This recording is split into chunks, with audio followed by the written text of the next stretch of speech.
Esta é a atual cidade de Luxor. Como no restante do mundo, a maioria dos egípcios vive em cidades populosas como esta. Mas nem sempre foi assim. Pouco antes dos antigos egípcios começarem a construir seus maiores monumentos, o próprio conceito de cidade era desconhecido. As cidades são uma invenção relativamente recente. Os humanos sempre foram caçadores e coletores que viviam em grupos familiares pequenos e nômades. Eles tinham poucas posses e se mudavam de acordo com as estações em busca de caça e das melhores frutas e vegetais. Mas hoje, mais da metade da população mundial vive em centros urbanos congestionados. Então, quando e por que as cidades surgiram? Que fatores levaram as populações a fincar raízes e construir prédios? Isso não aconteceu de repente. O primeiro passo foi a agricultura.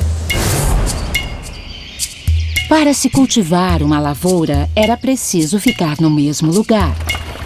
A agricultura também gerou um grande excesso de alimento pela primeira vez na história. Graças a isso, enquanto os fazendeiros trabalhavam, algumas pessoas podiam fazer outras coisas. Pode parecer idílico, mas mesmo no Egito, com o solo extremamente fértil do Nilo, a vida no campo é difícil. Em muitos sentidos, era mais fácil ser nômade, seguir as migrações dos animais que eram caçados e coletar frutas e vegetais selvagens. Por mais natural que plantar o nosso próprio alimento pareça, o surgimento de fazendas e cidades foi uma ruptura radical na história humana. É a chamada Revolução Neolítica ou Agrícola, o período da história humana em que as pessoas ficaram presas à terra pela primeira vez. E quando isso aconteceu, tudo na sociedade humana mudou.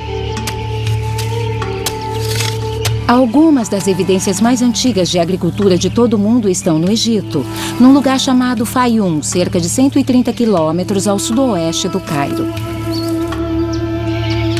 Boa parte de Fayum fica às margens do rio Nilo. É uma terra fértil, ideal para o cultivo. Mas ao longo dos milênios, o curso do Nilo mudou. A terra, que na antiguidade era nutrida pelo rio e por um grande lago, hoje é um deserto árido.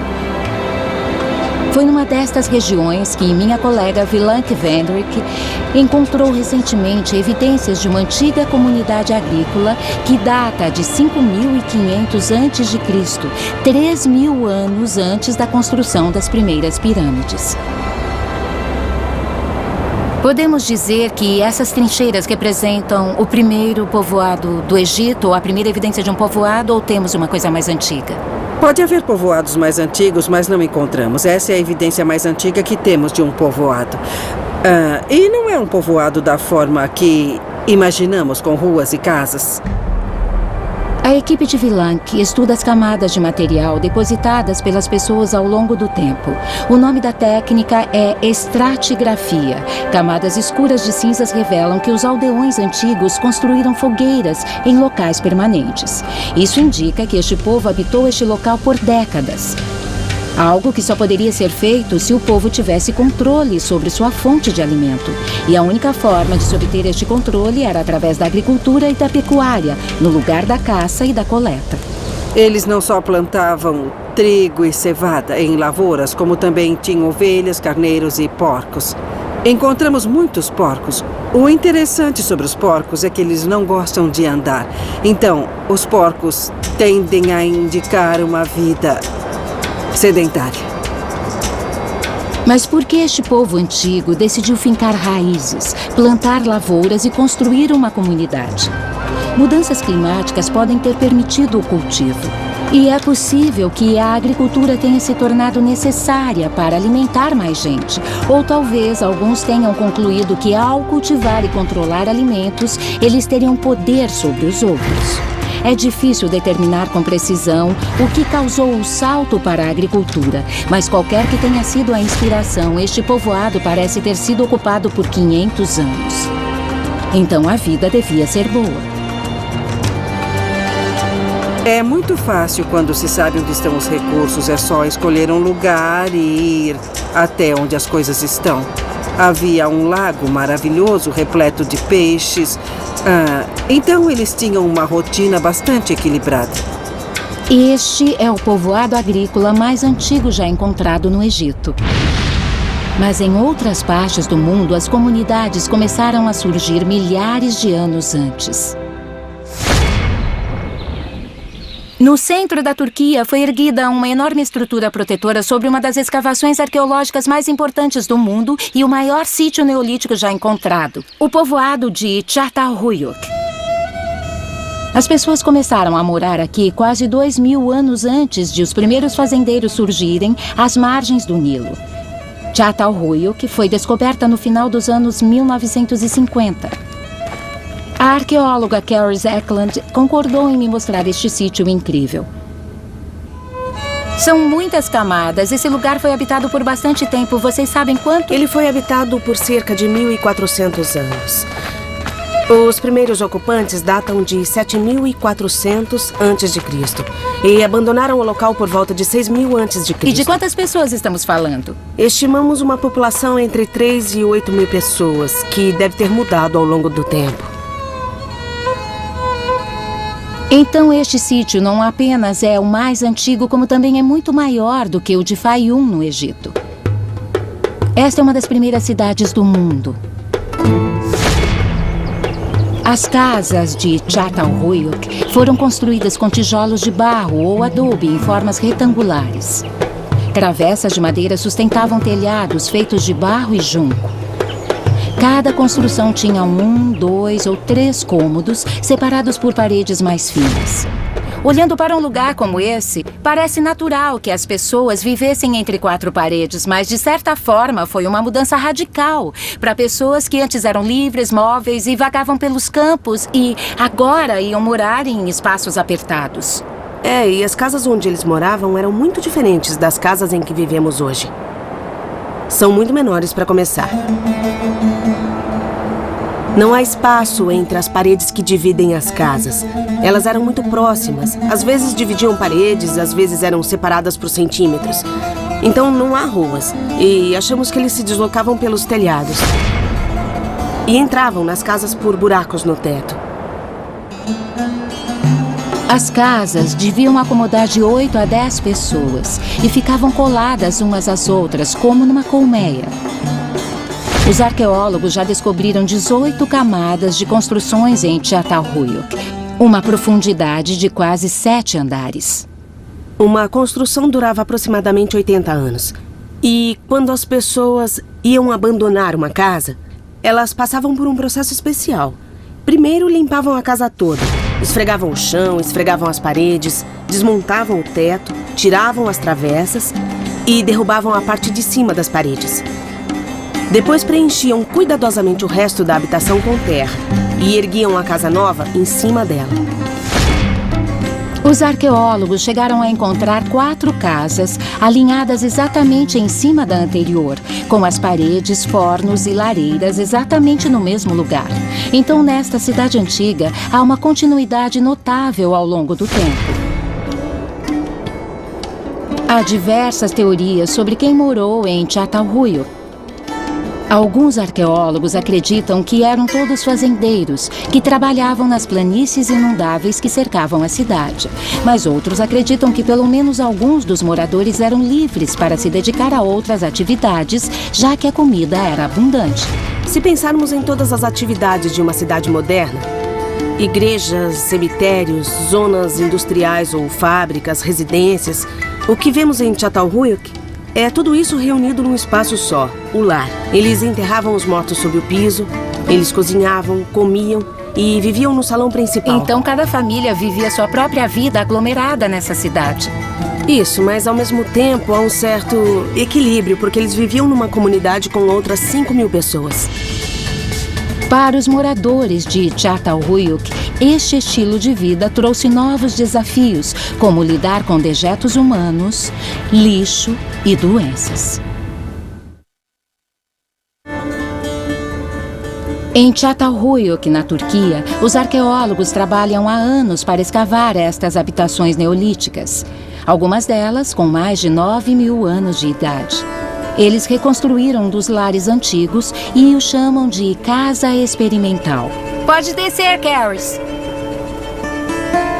Ela nos dá uma ideia de como era a vida em uma das primeiras cidades do mundo. Temos um buraco de entrada ali, as pessoas desciam por uma escada ou algum tipo de escadaria. O forno ficava diretamente embaixo da porta para a fumaça sair. E a porta era a única fonte de ventilação e de luz, porque não encontramos evidências de janelas. E não é tão escuro, é bem iluminado. As paredes caiadas refletem a luz e criam uma sala bem clara. Casas como esta tinham pesados moinhos de pedra.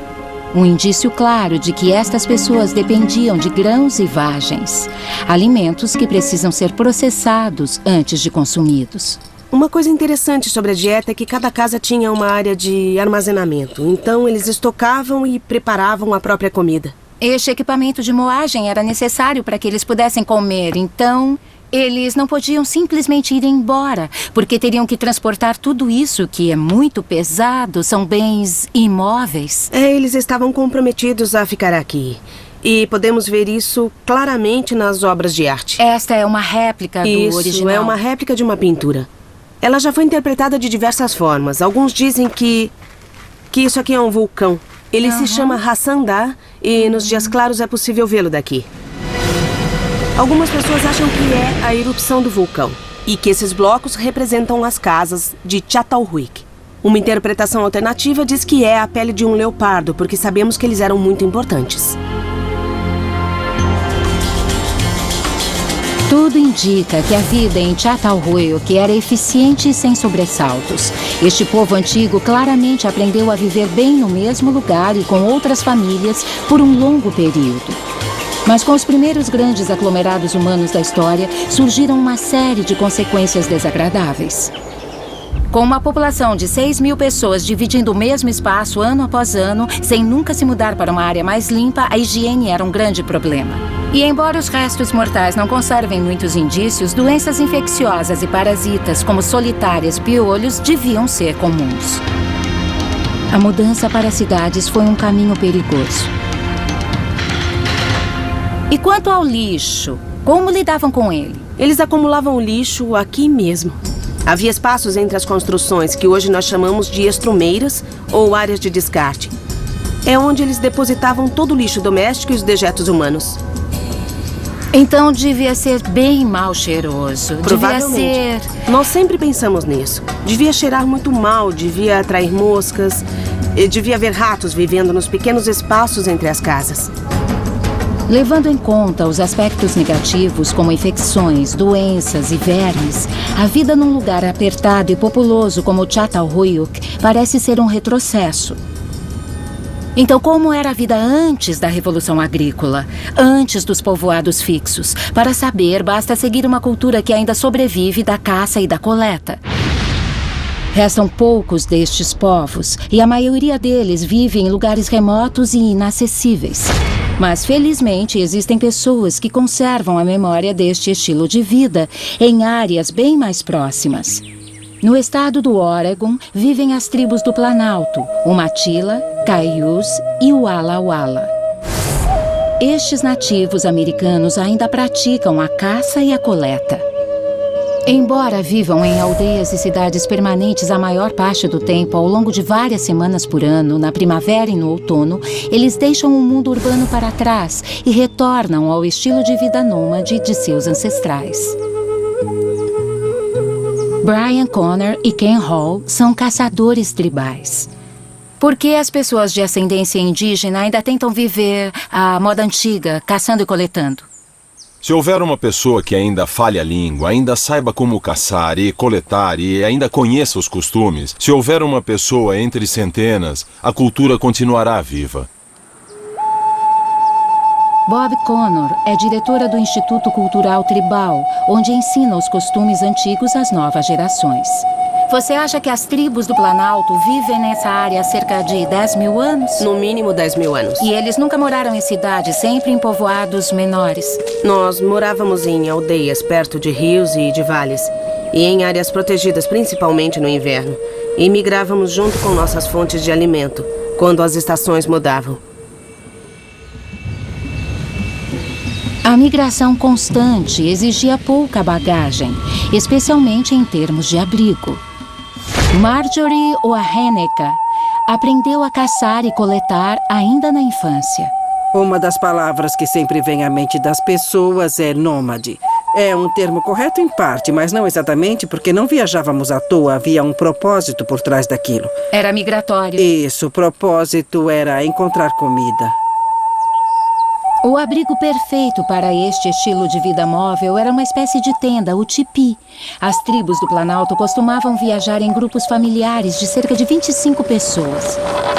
Que prático! As mulheres da tribo eram responsáveis pela construção dos tipis. Esse vai aqui. Vocês fazem parecer fácil. Cada tipi abrigava 5 ou 6 membros da família. Construtores experientes podem erguer uma tenda em cerca de 20 minutos. Esse foi o meu melhor até agora. Ficou bom. Até que altura eu tenho que ir? Até o alto. Às vezes as meninas escalavam. Até lá. Até lá. Até lá. Ou subiam no ombro das outras. Ela vai precisar de uma cadeira. Eu preciso de uma cadeira. É a primeira vez que eu vou dizer isso na vida, viu? Eu não sou alto bastante. Anda, agora vai. Ah, agora sim. Ei!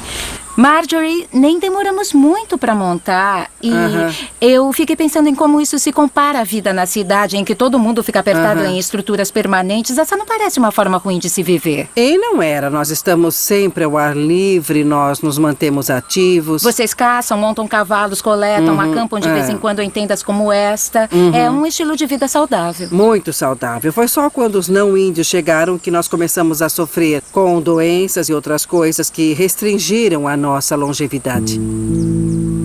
As novas doenças restringiram mais do que apenas a duração da vida dos índios. O avanço dos colonos brancos rumo ao oeste quase destruiu todo o seu estilo de vida. Os forasteiros queriam terra e queriam ser seus donos. Com a chegada das plantações e criações de gado, ergueram cercas e acabaram com a caça que vocês praticavam? Tudo mudou, era um novo conceito. Não podíamos entrar nas áreas em que caçávamos sazonalmente e tínhamos que mudar de lugar, o que gerava mais conflito.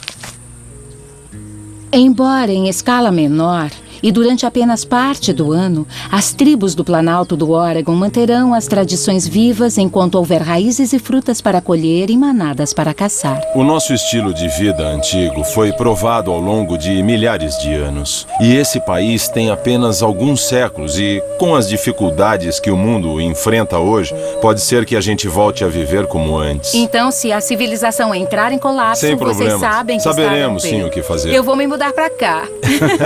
Vou começar a visitar o Oregon. Nós podemos te adotar. Vocês me adotam? sim, Eu claro, posso vir com caçar certeza, aqui? pode vir. Os humanos viveram como caçadores e coletores por milênios. Não foi por falta de conhecimento da técnica para plantar. Sabiam que se plantassem uma semente na terra, ela cresceria. Mas entendiam que um estilo de vida móvel fornecia um modo rico, saudável e flexível de se adaptar ao ambiente. Então, por que a mudança? A análise arqueológica recente de ossos antigos pode nos explicar. Esta é a Universidade de Tel Aviv, em Israel, que abriga os restos mortais de alguns dos primeiros humanos que habitaram o Mediterrâneo. Estou aqui para descobrir como a vida nas cidades afetou a saúde das pessoas entre 7 e 9 mil anos atrás. Usando métodos tradicionais e avançados, os cientistas podem aprender muito a partir destes ossos. Alguns dos ossos parecem ter sido queimados, estão pretos. Os ossos ficavam embaixo do piso, muito perto do fogo. Israel Hershkovitz é um antropólogo físico consagrado. A análise de ossos humanos antigos é uma parte vital de seus estudos. Ossos longos, como braços e pernas, revelam muito sobre nutrição e doenças. Mas um único dente pode contar toda a história de vida e morte de um ser humano antigo. Então os dentes podem dizer... Os dentes podem informar sobre a dieta, sobre a saúde em geral, sobre o crescimento e desenvolvimento, sobre a rotina, sobre o que faziam, porque as pessoas usavam os dentes como ferramentas e não só para a alimentação. O Dr. Hershkovitz estudou milhares de espécimes do fim do período dos caçadores e coletores, conhecido como Natufiano, e dos primeiros fazendeiros do início do Neolítico. Através de uma análise microscópica e testes químicos, ele encontrou diferenças fundamentais entre os dois estilos de vida. De acordo com seu estudo, os fazendeiros do Neolítico, principalmente as mulheres, tinham vidas mais longas e menos violentas do que seus ancestrais caçadores e coletores. Então, a princípio, parece que viver em uma cidade era mais seguro e mais fácil. Mas a vida em povoados permanentes tinha um preço alto, mais desgastante em virtude do trabalho físico repetitivo nas lavouras e pior. Por exemplo, vemos aqui o que chamamos de nova formação óssea. Certo. Certo? Bem aqui. É uma placa de osso como um tapete. E o osso novo cobre o antigo. Certo. Isso é uma indicação clara de que essas pessoas tiveram alguma doença infecciosa, provavelmente tuberculose. Vivendo num ambiente contaminado e na companhia de animais, os animais recém-domesticados, a população humana ficou exposta a muitas doenças, o que explica a alta incidência de doenças inflamatórias encontradas nas primeiras comunidades agrícolas. A tuberculose era apenas uma das infecções ligadas à vida urbana. Doenças como sarampo, varíola, gripe, cólera, malária e peste bubônica podiam se espalhar como fogo pela cidade. Se a mudança para povoados permanentes significava mais doenças e, para muitos, uma vida mais dura, por que ela ocorreu? Qual era o benefício? A melhor evidência para responder a estas perguntas vem de uma das primeiras cidades do mundo.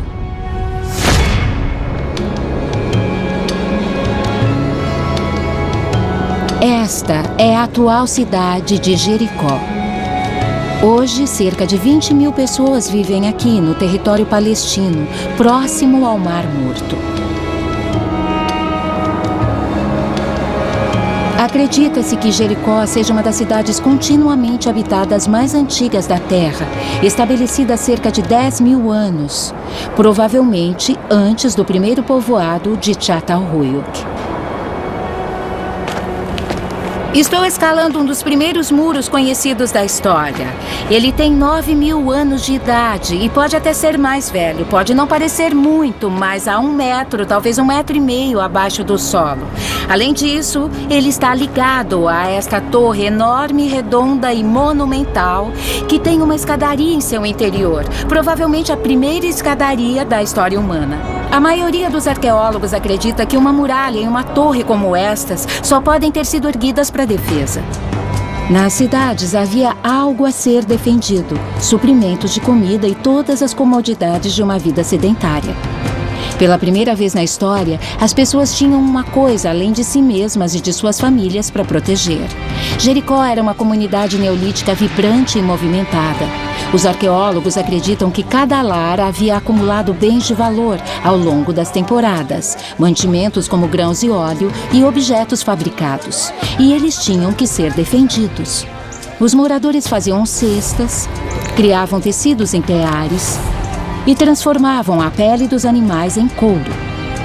Outros moíam grãos ou assavam pão, uma das tarefas mais árduas e demoradas num lar antigo. Exatamente por ser uma comunidade rica em recursos, as enormes muralhas que cercavam Jericó devem ter sido construídas para proteger estes valiosos bens. Quando os caçadores e coletores encontravam problemas, podiam simplesmente ir embora. Mas, para os habitantes da cidade, isso não era uma opção, eles tinham que ficar e lutar. Avi Goldfer é especialista em revolução agrícola. O diferencial da agricultura era que eles colhiam e guardavam. Já os caçadores e coletores não guardavam nada. Quando alguém vive se deslocando, é difícil armazenar. Não, fazia parte da ética básica dos caçadores-coletores não guardar nada. Dividir igualmente e consumir logo. Dividir igualmente e usar imediatamente, sem demora para consumir. Assim que eles passaram a armazenar, enquanto outras pessoas na comunidade ou em outras comunidades não tinham o bastante. Bom, aí é que entra a política.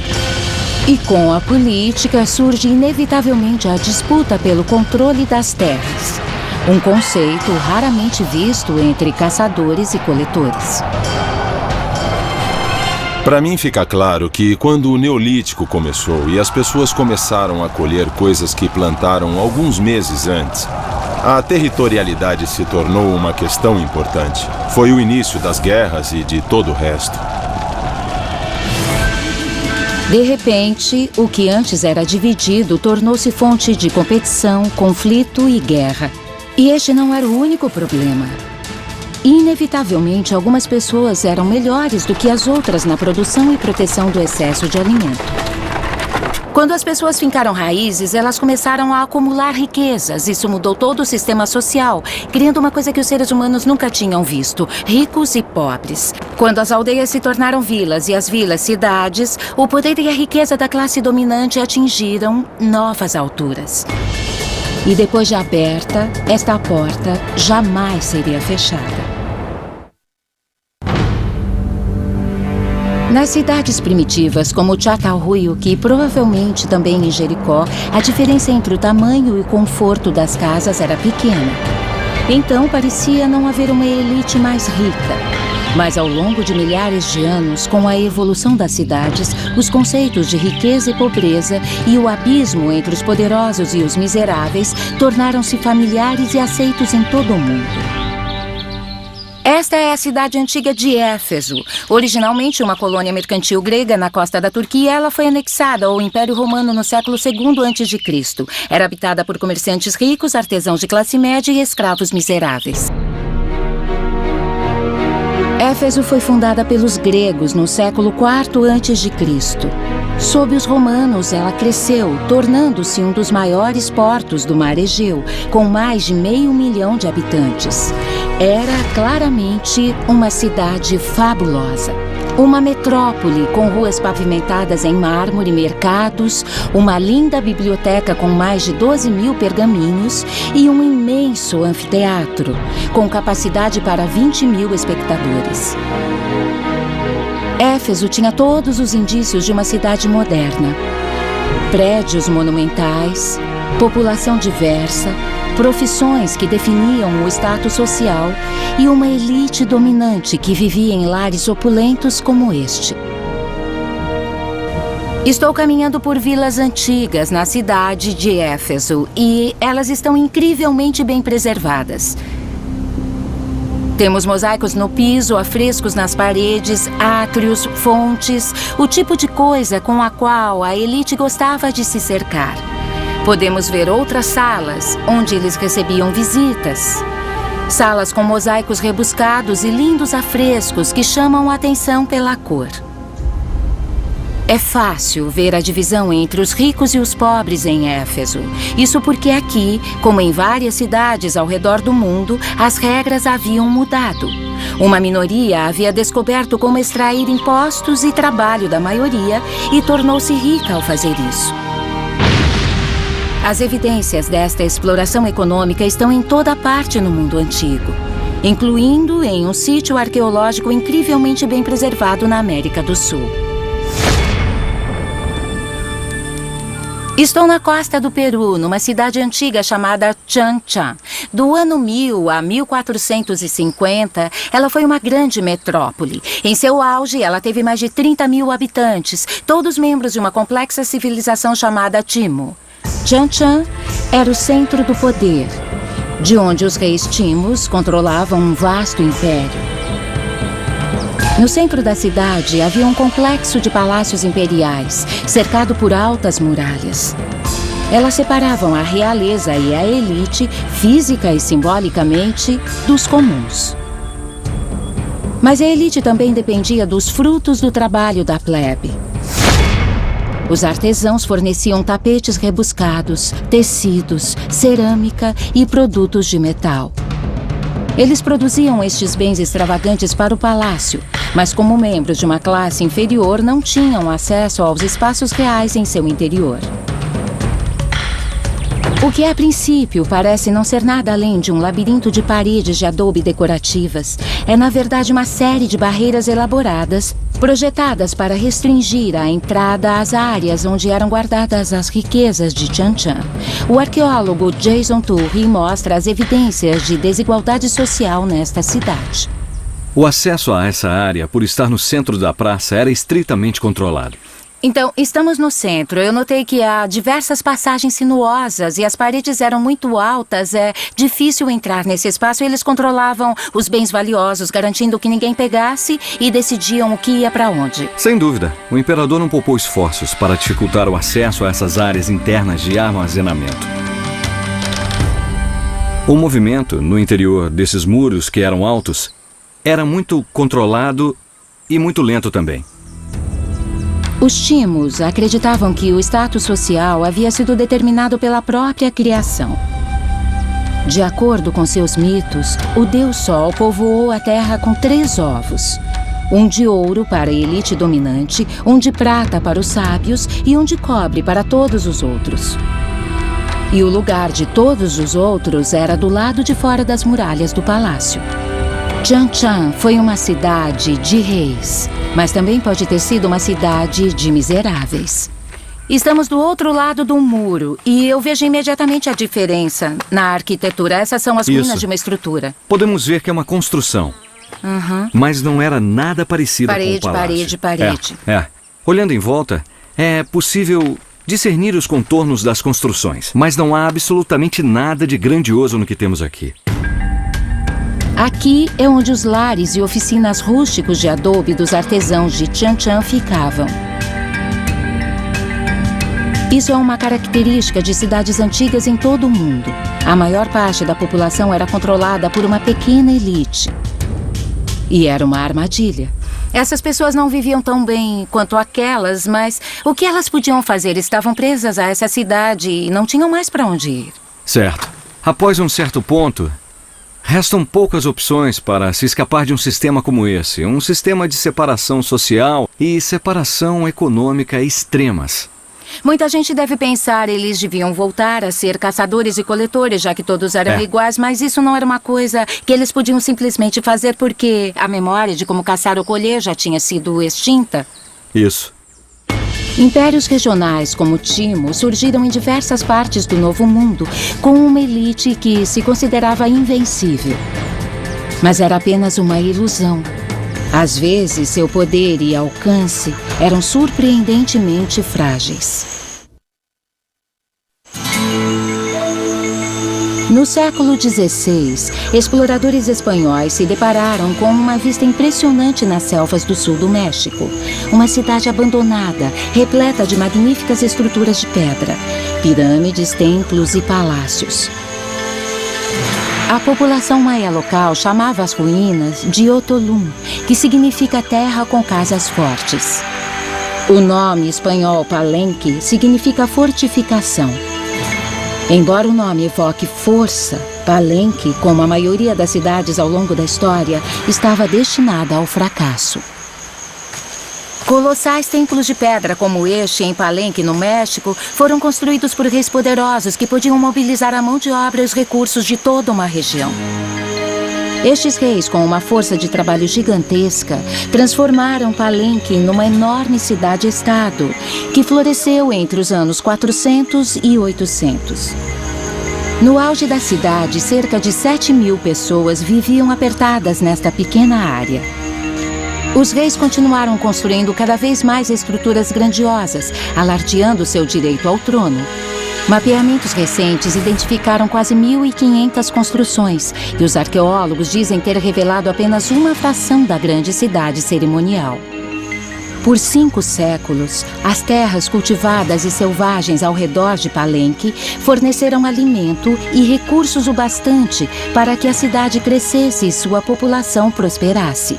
A localização era boa. O arqueólogo Benito Venegas estuda Palenque. Há 5 rios que cortam Palenque, então havia água suficiente para consumo humano E ao norte há uma grande parede, é um penhasco, e atrás uma montanha. É uma proteção natural, Sim, é uma área proteção segura. natural, é isso. Mas algo deu errado.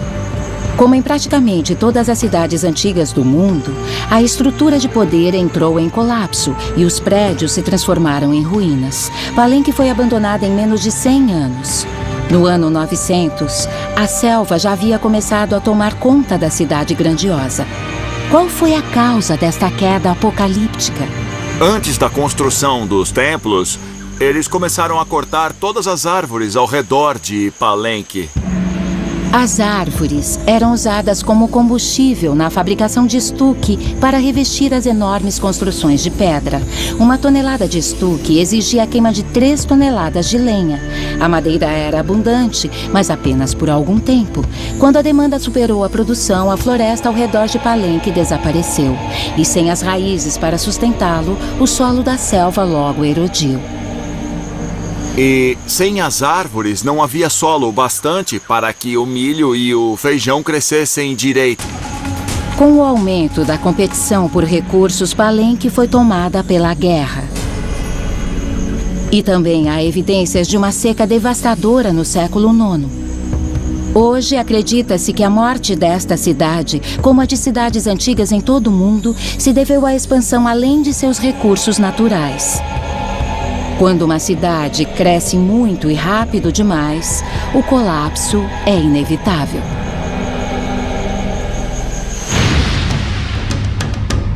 Na mesma época em que Palenque afundava, uma cidade do outro lado do mundo ganhava importância. Entre os séculos IX e XV, a antiga cidade de Angkor, no Camboja, foi uma metrópole ampla e vibrante.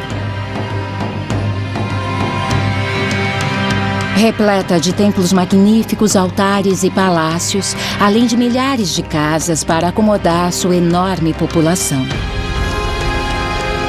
Angkor era a capital do Império Khmer, o maior e mais poderoso do Sudeste Asiático.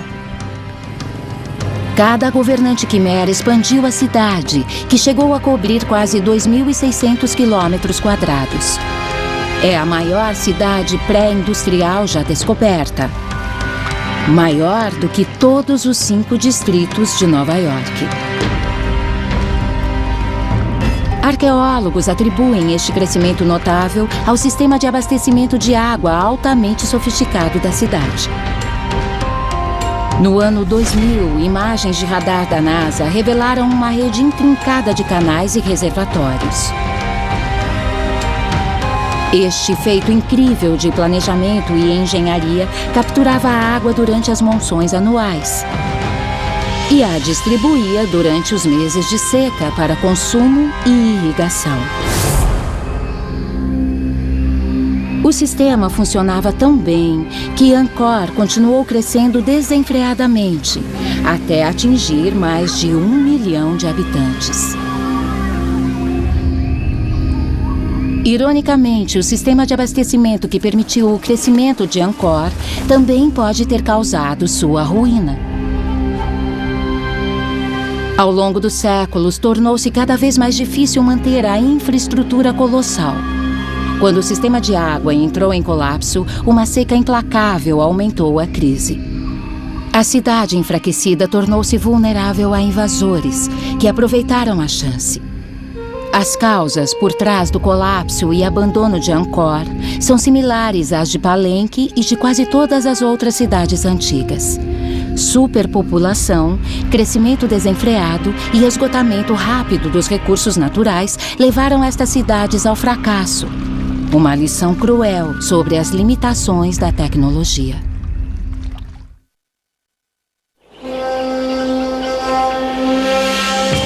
Ao longo dos últimos 10.000 anos, as cidades se transformaram de simples aglomerados de casas de barro em complexas teias de concreto e aço. Nosso estilo de vida moderno parece inabalável. Mas, desde o início da Revolução Agrícola, incontáveis cidades cederam sob o próprio peso. Os mesmos problemas ainda assombram todas as cidades do mundo atualmente. Com as populações metropolitanas em expansão contínua, o crime, a exploração e a subnutrição ainda dominam o cenário urbano. A divisão entre ricos e pobres era óbvia em cidades antigas como Éfeso ou Changchun. E também é óbvia nas cidades modernas.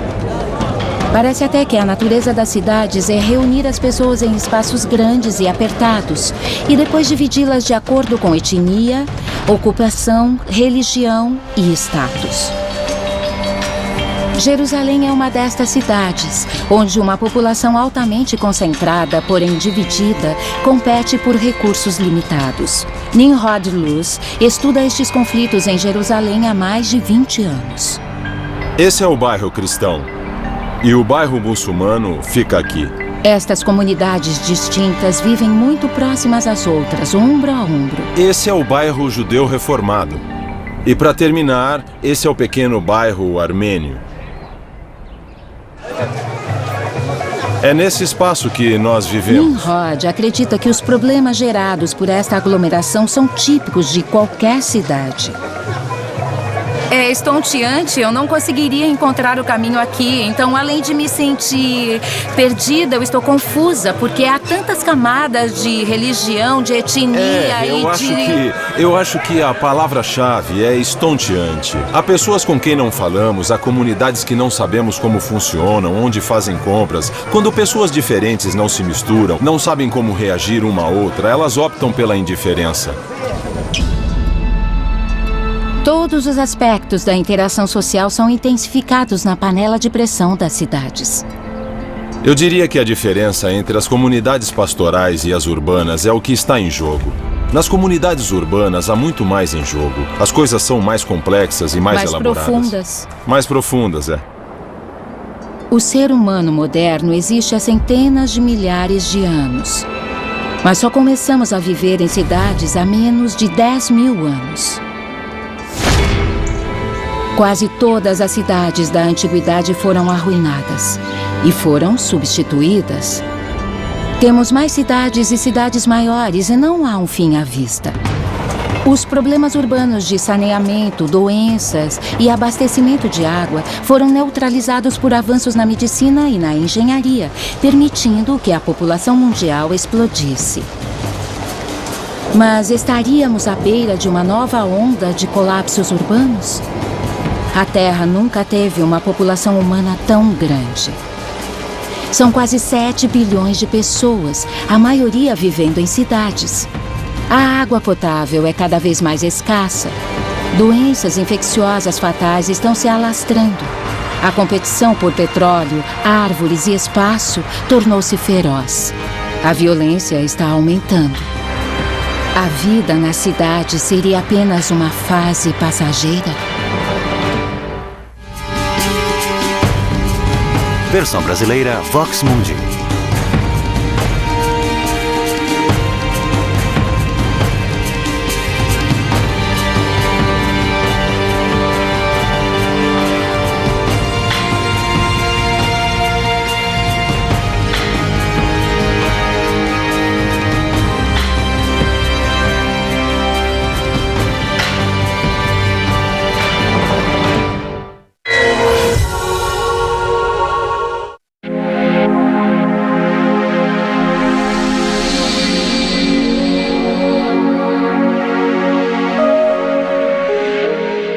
Este mês, no Discovery Civilization.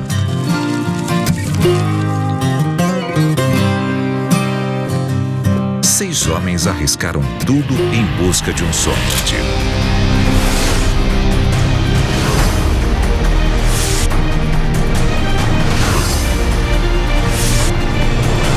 Mas quando acordarem, sua realidade será muito diferente. Poderão ter perdido tudo.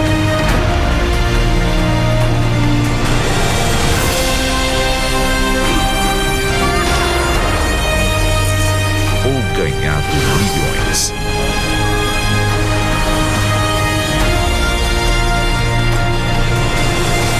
Não perca a luta para tornar realidade a Febre do Ouro. Novos episódios, terças, no Discovery Civilization. Só para fãs.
No es una historia cualquiera, es nuestra historia. Discovery Civilization. Este mês, no Discovery Civilization, explore por uma semana um dos países com a maior densidade populacional do planeta. Onde a alma ainda se purifica com ritos ancestrais. E as pessoas comemoram seus deuses em festivais, seguindo suas crenças com grande devoção. Seu povo nos mostra como a vida pode ser simples, mas o seu progresso tecnológico e econômico nos demonstra o seu poder.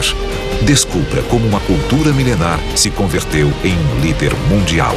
Semana da Índia, de 1º a 5 de agosto, no Discovery Civilization, só para fãs.